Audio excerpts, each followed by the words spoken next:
Hello, hello, hello, hello, hello, hello, hello mga kananay! Bali nga itong video na to ay nung July 16 pa at ngayon ko lang naisipang i-voice over dahil alam mo na, medyo busy ang kananay nyo. Ay hindi pala, ang kadahilanan niyan ay minsan para bang tinatamad ako mag-voice over, mag-upload, kaya minsan parang mga pictures o kaya mga reels lang ang ginagawa ko. Noong last month nga pala na nagpa-enroll kami sa Baguio ay sinabi sa akin ng panganay ko na, "Mami, pwede po ba akong lutuan ng kinamatisang pork?" Abe, syempre, sino ba naman tayo para hindi tumanggi? Kaya ang sabi ko, sige anak, pagbaba natin ay ipagluluto kita ng espesyal na kinamatisang baboy. At eto na nga, nagpabili tayo ng 1.5 kasim. Ito yung part na pinabili ko kasi tignan mo naman, 'di ba, ang ganda-ganda ng laman niya at masarap talaga ang karne pag sa palengke binili, lalo na't bagong katay. At yung mga sibuyas, bawang at kamatis, silang lahat ang ilalagay natin para dito sa ating kinamatisang pork. At yan, umpisahan na natin. Hiniwa-hiwa ko lang to ng gantong size para naman, alam mo na, hindi masyadong maliit at di rin masyadong malaki. At ang una kong ginawa ay pinagmantika natin itong mga may taba-taba. At nung lumabas na nga ang mantika ay binawasan lang natin sila at dito tayo maggigisa sa kanyang sariling mantika, eka nga. At yan, para sa ating pagigisa ay inuna natin itong sibuyas. Ganyan karaming sibuyas ang inilagay ko. Sumunod naman ay bawang. Siguro nasa 1 ulo ng bawang to. Depende na rin sa gusto mo.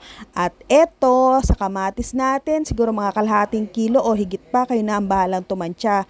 At iniligay na natin itong laman ng karne. At bilang panimpla at pampaalat ay nilagyan ko ito ng patis kasi itong patis na to malinamnam na to eh.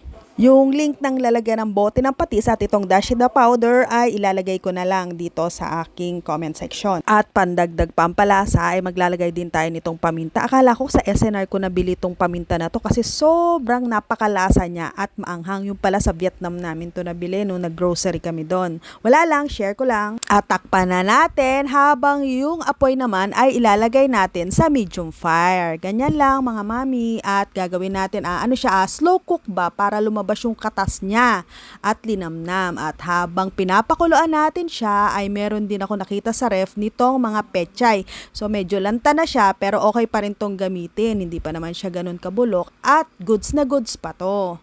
At yan mga mami, after 1 hour nating pagpapalambot ay lumabas na ang katas ng ating kamatis, pati na rin ang katas ng ating sibuyas. Kaya tikman muna natin. At eto nga, nagdagdag din ako nitong liquid seasoning kasi yung anak ko ay mahilig din maglagay nito. Pero dito sa liquid seasoning, tansya-tansya lang tayo. Tsaka hindi ako masyado naglalagay nito kasi pag kumapit siya sa kamay ay mahirap tanggalin, di ba?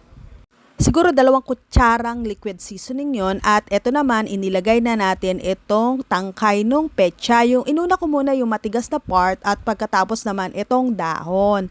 At yan lang mga mami, halu-halu-haluin lang natin at patuloy na pakuluan.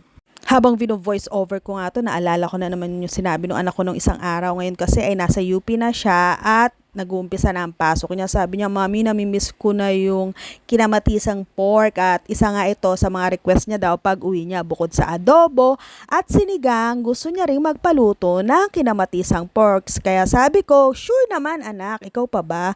At iyan, luto na. Tingnan mo naman, ayan no, humihiwalay na ang mantika sa sauce niya. Yung sauce niya ay talagang thick.